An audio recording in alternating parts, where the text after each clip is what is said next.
Salam dan bahagia. Perkenalkan, saya Evi Kristianingsi SPD CGB Angkatan 9. Berikut ini tugas koneksi antar materi modul 1.1 kesimpulan dan refleksi.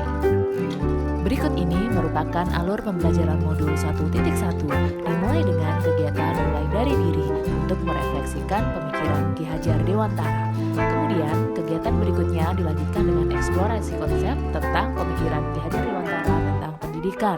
Selanjutnya dilanjutkan dengan ruang kolaborasi untuk bekerja sama dengan kelompok.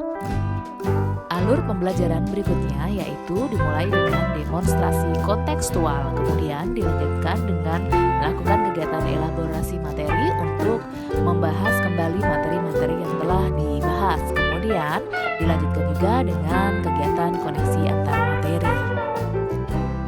Secara garis besar, pendidikan dan pengajaran tidaklah sama. Pengajaran merupakan bagian dari pendidikan, sedangkan pendidikan adalah proses menuntun terhadap segala kekuatan kodrat yang dimiliki anak agar ia mencapai keselamatan dan kebahagiaan hidup yang setinggi-tingginya, baik sebagai manusia ataupun sebagai anggota masyarakat. Sedangkan pengajaran adalah proses pendidikan dalam memberi ilmu untuk kecakapan hidup anak secara lahir dan batin.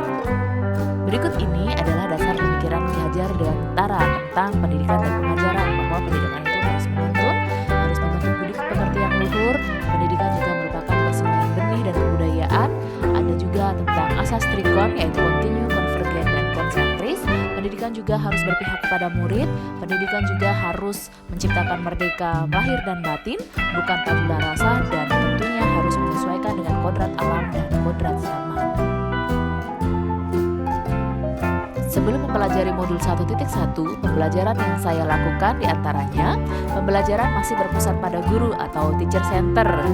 Semua informasi berasal dari guru dan siswa hanya sebagai botol kosong. Kemudian, guru hanya melihat penilaian kognitif sebagai ketuntasan belajar. Selain itu, siswa juga diperlakukan dengan cara yang sama meskipun mempunyai karakteristik yang berbeda.